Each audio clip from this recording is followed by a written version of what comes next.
ગુજરાતના ભાગો ઉપર હવે આ સિસ્ટમ કેન્દ્રિત છે, એટલે મોટાભાગના ગુજરાતના ભાગોમાં આજે સાર્વત્રિક વરસાદ થવાની શક્યતા રહેશે. ખાસ કરીને દક્ષિણ ગુજરાતના ભાગોમાં ભારેથી કોઈ ભાગમાં અતિભારે વરસાદ થઈ શકે, પરંતુ લગભગ દક્ષિણ સૌરાષ્ટ્રના બોટાદ, ભાવનગર ભાગોમાં પણ ક્યાંક ભારે વરસાદ થઈ શકે. ગીર સોમનાથના ભાગોમાં પણ વરસાદી ઝાપટા પડી શકે. પણ ઉલ્લેખનીય છે કે રાજકોટના ભાગોમાં જ્યાં વરસાદ ઓછો હતો ત્યાં રાજકોટના ભાગોમાં પણ હળવા ભારે વરસાદી ઝાપટા પડી શકે. રાજકોટ તાલુકાના અન્ય ભાગોમાં પણ હળવા ભારે વરસાદી ઝાપટા પડી શકે. એટલે રાજકોટમાં ખેડૂત ભાઈઓ માટે એક કૃષિ કાર્યો માટે સારા સમાચાર ગણી શકાય. અને કચ્છના કેટલાક ભાગોમાં પણ ભારે અતિભારે વરસાદી ઝાપટા પડી શકે. કચ્છમાં પણ વરસાદ ઓછો છે.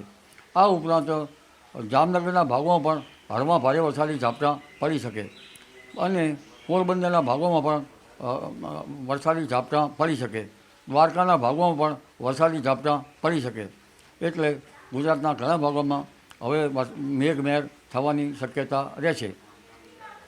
ખાસ કરીને ઉત્તર ગુજરાતના ભાગોમાં, સાબરકાંઠાના ભાગોમાં અને પાટણ હારીના ભાગોમાં વરસાદ થવાની શક્યતા રહેશે.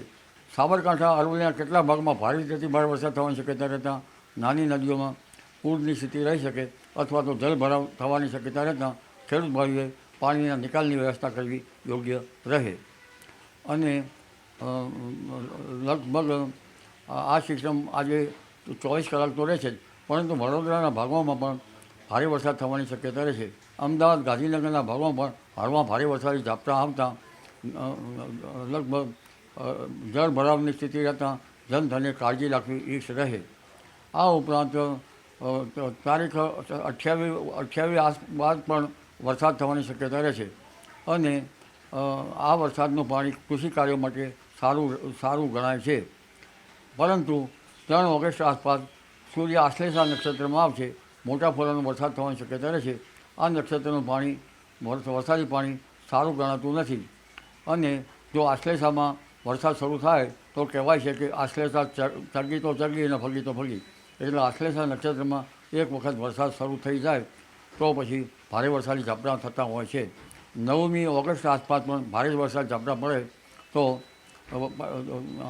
આશ્લેષામાં ભારે વરસાદ થવાની શક્યતા રહેતી હોય છે.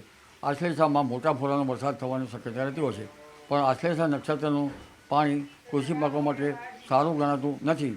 એટલે વરાપ થઈ કૃષિ કાર્યો કરવા સારા રહે.